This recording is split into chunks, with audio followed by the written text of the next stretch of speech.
তখন তার টিচারের যে প্রথম পরামর্শ, সেই প্রথম পরামর্শ অনুযায়ী যুদ্ধ শুরু হয়ে গেল। এবং প্রথম পরামর্শ অনুযায়ী উনি যে যুদ্ধটা করছে, সেই যুদ্ধে উনি জয়লাভ করলো। এরপরে আরো দ্বিতীয় পরামর্শ, তৃতীয় পরামর্শ, এই জায়গায় আমি আসবো, এইটা জায়গায় আসবো, এটাতে আমরা আবার ফিরে আসবো। তার আগে আমি অন্য জায়গায় যেতে চাই। যতটুকু আমি বলছি আমি কিন্তু ধরি, এটা কিন্তু আমার স্পিচের নিয়মে হচ্ছে, আমি যা কিছু বলবো সেটা কিন্তু ধরবো।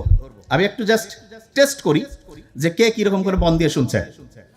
নাম্বার ওয়ান, যেটা আমি বলছি, যে যেই টিচার ওই ছোট্ট বালককে পড়াচ্ছিল, কত বছর পড়িয়েছে? ভেরি নাইস, 4.5 বছর, 4 থেকে 4.5 বছর, প্রত্যেকে জানছে। কয়টা উপদেশ দিয়েছিল? 3টা। 15-16 বছর বয়সে তার বাবা যুদ্ধে হত্যা হয়েছে, তার বাবা যুদ্ধে মারা গিয়েছে, এই তো। এই জায়গায় কিন্তু আমি আবার ব্যাক করব। বিখ্যাত অ্যাস্ট্রোলজার, যে জ্যোতিষী, ছোট্ট বালককে বলছিল না যে সারা দুনিয়া জয় করবে, তখন ওই টিচারকে যে সেট করলো, সেই টিচার, ওনার নাম হচ্ছে অ্যারিস্টটল। কি নাম? আর ছোট্ট বালক যে, তার নাম ছিল আলেকজান্ডার দ্য গ্রেট। ওই টিচার তাকে 3টা বুদ্ধি দিছে। তার মধ্যে প্রথম যেটা, সেটা বলছে যে শত্রুকে কখনো ছোট করে দেখবা না, শত্রুকে কখনো খুব বড় করে ভয় পাবা না। এটা ফার্স্ট লেসন ছিল। ওর বাবা যখন মারা যায়, আলেকজান্ডার দ্য গ্রেট সব আশেপাশের জনকে ডাকছে, ডেকে বলছে যে কি করা যায়। বলছে যে আমরা আত্মসমর্পণ করব।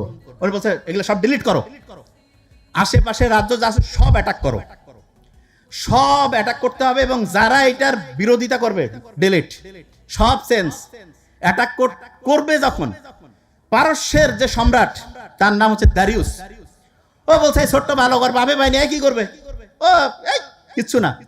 কিন্তু ওই এমন সাহসিকতার সাথে অ্যাটাক করছে, গোটাল রাজ্য তছনছ করে জয় লাভ করে ফেলছে। জয়লাভ করার পরে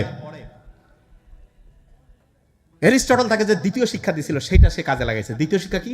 যা কিছু করবা সততার সাথে করবা, সব সময় সৎ থাকবা। যা কিছু ওই এলাকার ছিল সবগুলো সততার সাথে সে সবাইকে ভাগ করে দিছে।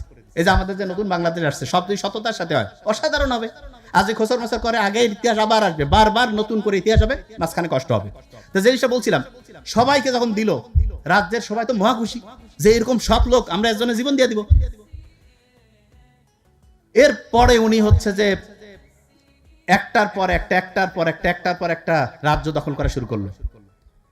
আমাদের এই পাক ভারত উপমহাদেশের এখানে আসার পরে তিনি এক